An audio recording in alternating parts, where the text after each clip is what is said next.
Hello. Hi, Jodie.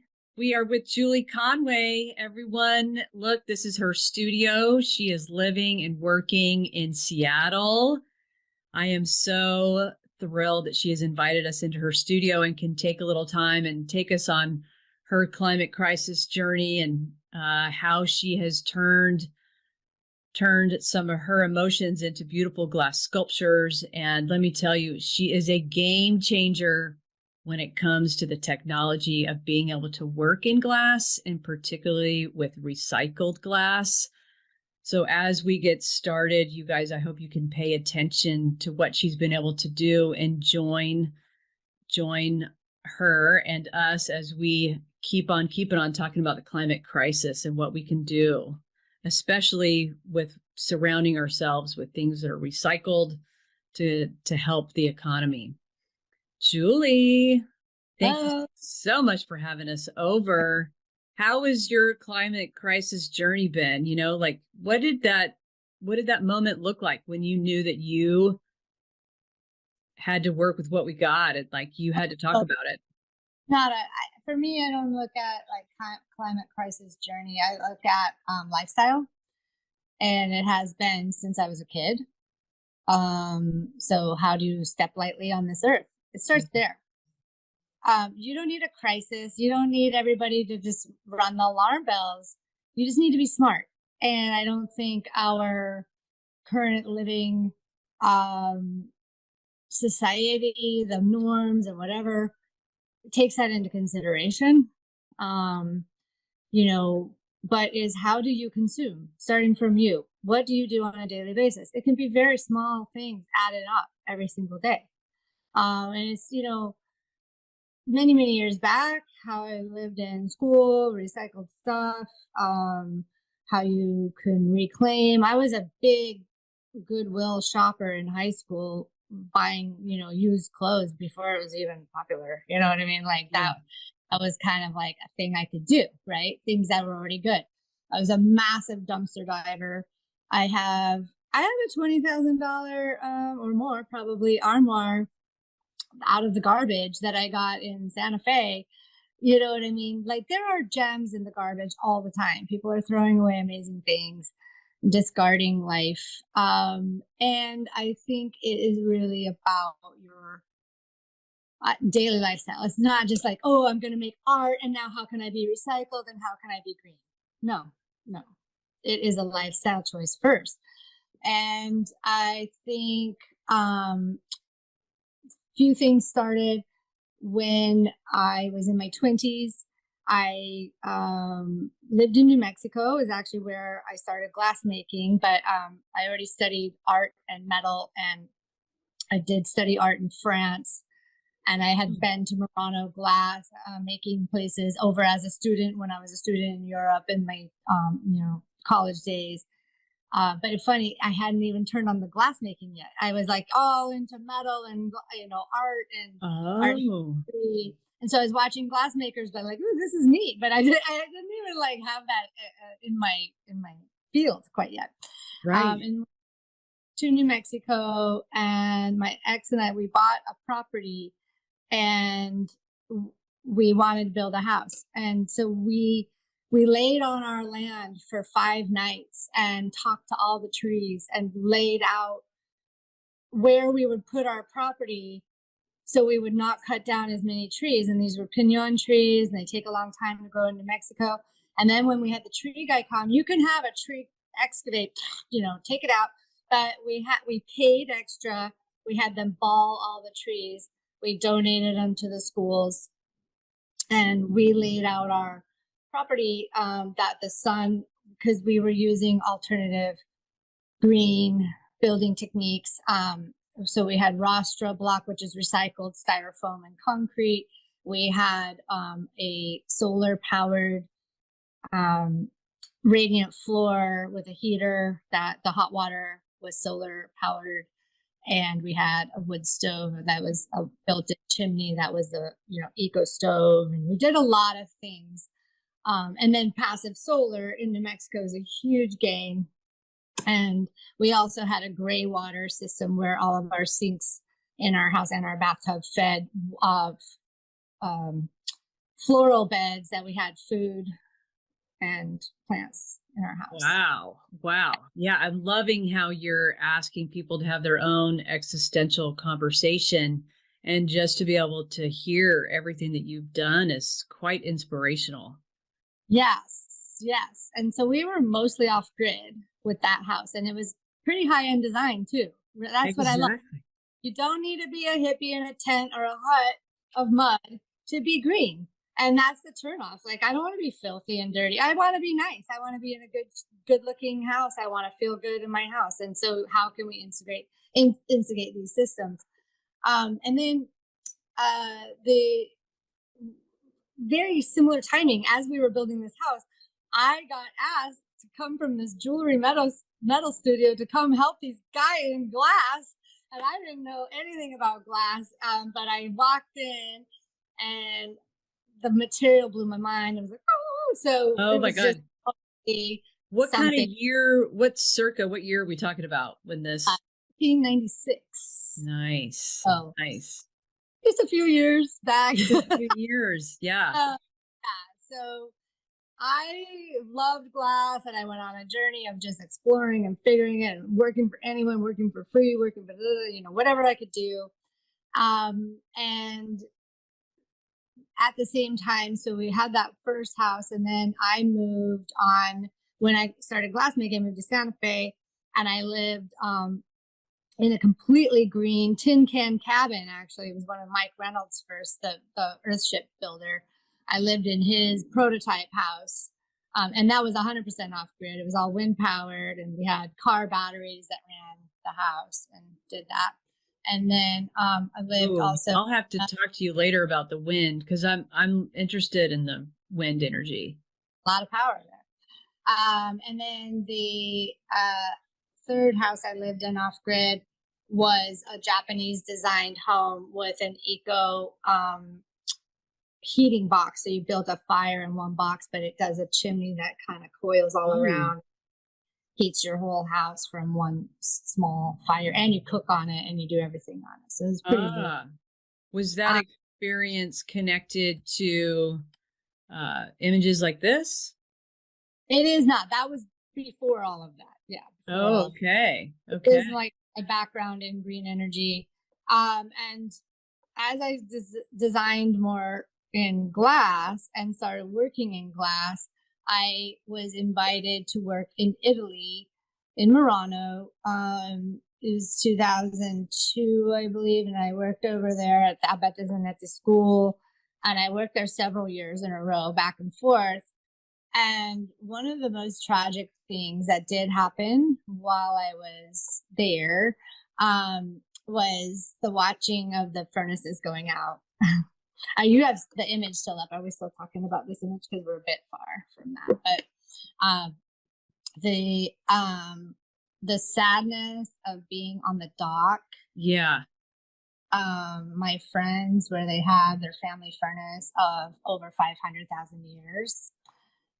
So yeah, these photos are way down the line. Way down the line. Yeah. Background story at the moment before we talk about these. So yeah, we'll come back. Yeah.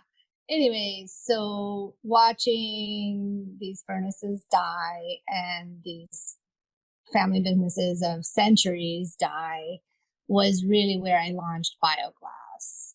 So Bioglass became a nonprofit in 2005 when we had the very first green panel at the Glass Art Society conference. So there's a bunch of other glass artists that contributed. We're all co-founders, and we were all trying to find ways that green energy, eco-sustainable glass making could be accomplished. And I'm telling you, it's not easy time.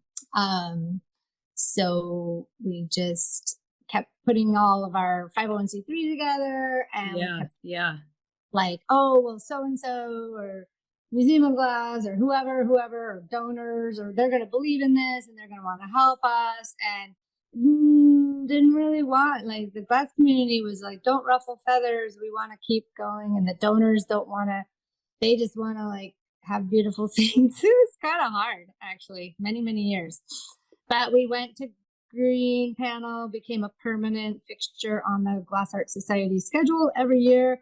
And we brought different and diverse topics every year, from education panels, from certain furnace building techniques to community and education to on and on. Yeah. It was really cool. We always had a different spin on it every year to try and get more momentum. And so I guess around 2012 or 2014, we just couldn't keep up the costs of a 501c3 without support. So it was just artists. It was only artists doing that. And we had no backers or supporters. So I launched my, and Jodie, are you seeing me? Because I just see this photo. Oh, yeah. I'm sorry. I do see you. Yeah. Oh, I don't know if it's recording me or it's just been this photo for 10 minutes, but no, it's been there. Yeah. Can you see me now? I can. Okay, yeah. Great. So I don't know. It's kind of hard to talk to myself on that picture. Sure. I was hoping it was inspiring you, but no, thanks. I mean, yeah, but it's just like hard to talk to that. Anyway, where were we? So, like the nonprofit is now available in Facebook group, which are 1,800 people. We share tons of stuff going on with green energy techniques. And then moving forward, I tried to launch a glass making project with the Santa Fe water treatment plant, because they have a lot of CO2 coming off of that when you treat city water off the methane. Sorry, not CO2, methane fuel that we could use and burn before it becomes CO2. So, because it's getting burned off anyway. And so we were like, why don't we stick a glass furnace over this thing? And then all the methane could, while you're burning it, we could heat things, right? And there was a wonderful colleagues down in North Carolina with the Energy Exchange, and they were doing that off of a methane digester off the city dump. And so I tried to model that whole system there in Santa Fe, and it was going along. But then the city came in and they were really mad that we were going to get free fuel, and they wanted all this stuff. And so that didn't ever happen. Free fuel. So then politics got involved. Oh, always. Yeah. And several of our colleagues and founders of Bioglass had up against a lot of the politics. And there was a project that was going through in Louisville, Kentucky, on the Ohio border. And our friend, she had won a number of, almost $250,000 in grant money, I think, to launch her project. And then it was the same thing. Oh, was there free fuel for the city? And we're going to take it, and you can have 15% of the fuel. We're going to use 85% of the fuel. And then she used her grant money in legal defense and then stepped away. She just couldn't do it. So it is hard. It is hard. And there's more examples of that. It's actually kind of tough. And I'm sure you'd be good in front of policymakers to help with that. Yeah. When I moved to Seattle, I found one of the very few green built houses. I live in the city with a green built house. It's really great. That's I awesome. $20 on my utilities, and I live on a very, very low carbon footprint for my home. And to be honest, Seattle is good like other cities. When you have a community studio such as Pratt or Shack Art Center or Pittsburgh Glass Center or Benzeni's in Florida, different community centers like this are actually very eco-efficient because the fuel is going to get used anyway, right? So glass is on. Once you turn on that big furnace, it is running. So if you have people like the Pratt example in Shack Art Center here in Washington is like 7 days a week from 8 a.m. till 10 p.m. or, every single day, there are glass blowers using that fuel. It's on anyway, so it's getting utilized to its maximum. And it's kind of like riding public transportation. riding the train as a commuter, is a sustainable or eco-friendly type of thing instead of individual cars going down the road. So when you share the building materials for the building, and you share tools, and you share the furnace, and you share everything that you would need as your own individual shop at home, you share all of that, right? And then it gets used to absolute maximum, because I am not going to blow glass 7 days a week. That's impossible. Like, we have to process the glass we blow, right? So you have all these other days that the furnace is on, unless you rent. If you're a bigger influencer, you have a big large studio yourself, they often have a manager and they rent those other days that they're not using. So when you go to a community shop, it's already an eco-friendly move right there. And then the Pratt furnace for years was an Eddie Bernard recuperated furnace, and the fuel would go back in and reserve and all of that. And now we have some Fred Metz energy efficient materials and equipment in the studios as well. So I think that's one of the best things about being in a glass community, is because we're all sharing, and it does take down even the building footprint, right? You know what I mean? Everything. Yeah. We do have an unprecedented number of glass makers in the Puget Sound area. Yeah, and that's why, because we also need the team, because glass making really isn't like, oh, I'm just painting on the Champs-Elysees and I'm going to decide whether or not I should add some clouds here or something. It's full on, right? It's full on. And the fuel is being used, the glass is hot, and we're talking hot furnaces, but even for kiln shops and things like Pratt, and where you can fire together and, like, you know what I mean, and just use a communal space. It's really, really good. And I think that's what Refract here is celebrating, is that community. And I think Seattle does a really, really good job of it, and helping each other and sharing and a major hub and a major mark in our history with the studio glass movement and the American studio glass movement too. Right. So I'm going to pull up that picture again. Let's walk us through these. So here you are blowing glass in the lower portion and some color pendants here, but look at this huge pile of glass bottles. Yeah, this picture was taken last week, actually, working in my partner studio in Oaxaca, Mexico. So my one of my co-founders of Bioglass, Christian Thornton, he is a real guru on energy efficiency and using eco-efficient techniques.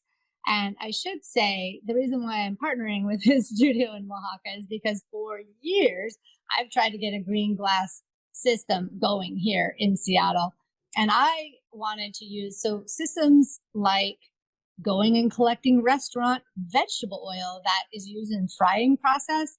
And they have to pour that either down a drain or, somehow get rid of it. And it is a waste product.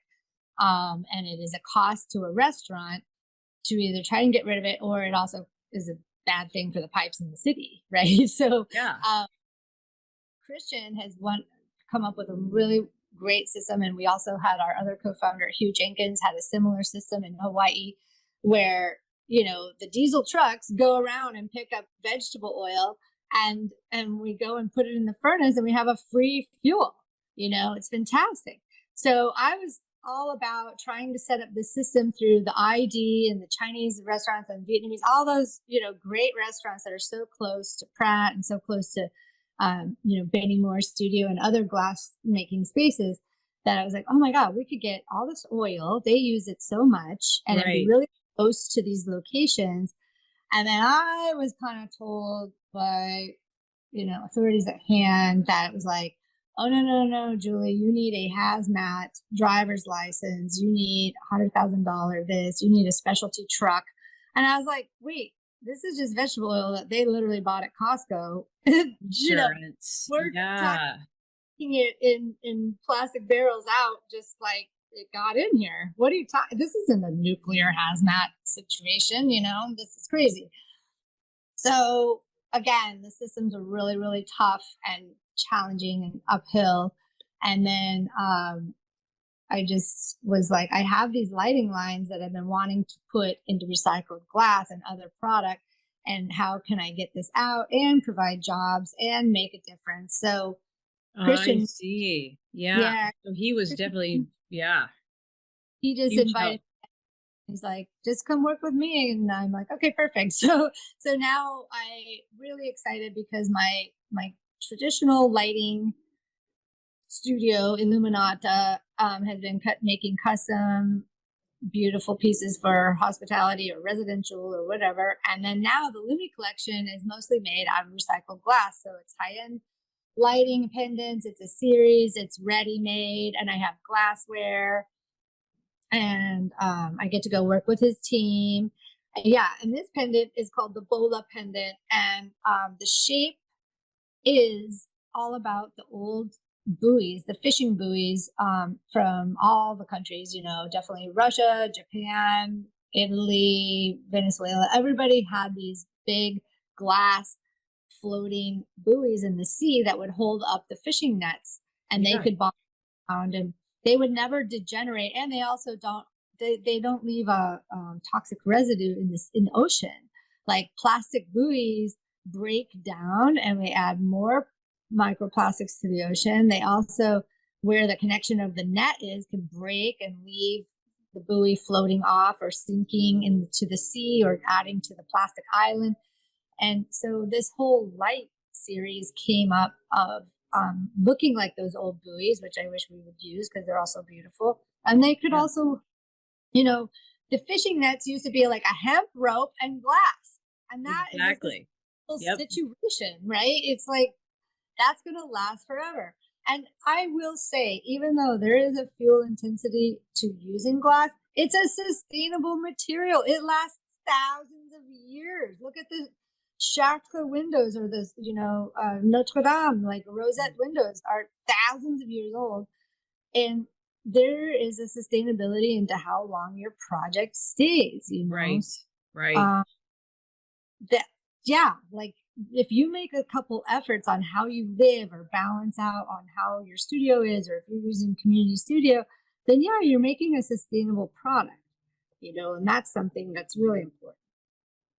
Well, my goal for you is to definitely help find a sponsor for Glass Bio. I just think everything about that is so important. And as we come to a close, do you have some future projects you want to let everybody know about? Well, I think what's super exciting, I have a brand new mold in the works down in Oaxaca. We're going to have a couple new series launching in 2024. Awesome. I think right now, thank you, Jodie, for bringing this to the fore. It's really interesting because, we worked really hard through the Glass Art Society. We all have a role in this, right? Yeah. And people are seeking this information. They are. But like I said, and it's almost like that 100th monkey type of thing. It's like it has to gain. But also the real change right now, do you want me to be seen? I'm just like still on the photo. But, I just liked having that picture up. Let me stop that image right here. Hi. I was going to say because my message to the people is, how do you want to contribute to this? Everybody's got a role in this.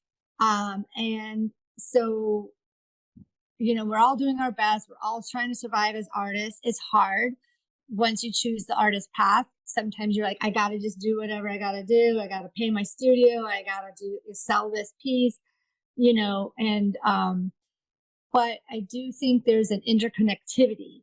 And so, are you supporting the farmers markets? Are you doing like all things? This is the sustainable life. Isn't just like, oh, I'm flipping this switch, because that's how we've lived for the past 100 years. It's like, oh, flip on the gas switch, but we don't know where it really came from. Or, this idea of electric cars, but it's like electric cars comes from coal, right? Where are you getting the electricity? So are you charging your electric car on a solar generator? Because then we're actually talking about a green energy, right? Yeah. And those batteries, oh gosh. Yes, batteries. And then, but the whole thing also is like, we aren't even set up as a society because they don't want it to be set up, right? No, our infrastructure. made if you let people get cycles and systems that sustain themselves, and they can't dime and nickel every little charge, and they can't do this. So that's really the hard part, is you have to come up with creative ways and bond together with others. And I think that's some of the main things. So I really appreciate this opportunity to highlight that.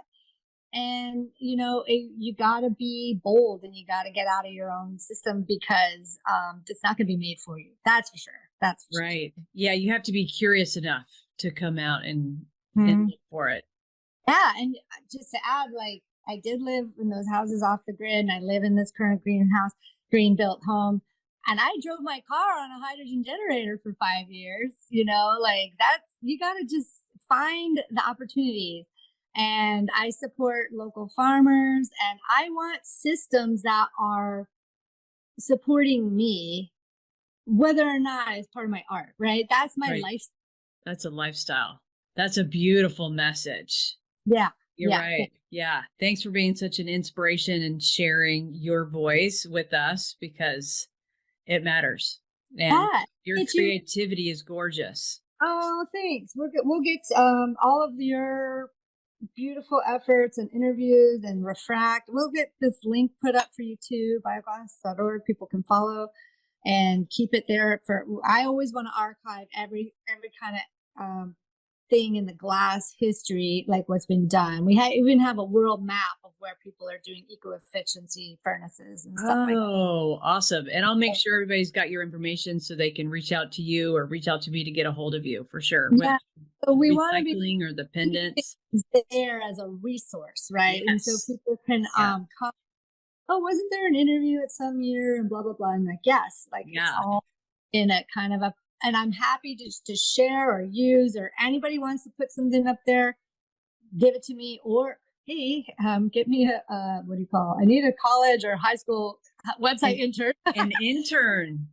Yes. Put up there, and we're all running our studios and doing this. Yep. But if you're an intern out there and want to know what's up and have a hunger to learn, reach out to both of us. Yeah. Thanks. And by the way, I did have this. I remember I set this. Let us see. Yeah, this is a recycled glass sconce that this series did launch at the Four Seasons Hotel. So, you can put trash to treasures, literally, in like a high-end design situation. So all of the bottles that were used to make this were trash bottles. And you know what? That kind of looks like the interior of a single-use plastic, and I'm sure it shadows and makes great reflections. Oh, it does. It's gorgeous. Yeah, and the whole wall of down in Four Seasons, like water reflecting patterns, and it's just my God, the water. A beautiful meal. So, and I'm always in the dumpster diving. I mean, always. It's just kind of a lifestyle. So there's You're amazing. Well, we look forward to keeping up with you as we go on. Thank you. Keep on. Making this come together, and I'm happy to be a part. Thank you so much. Oh, great.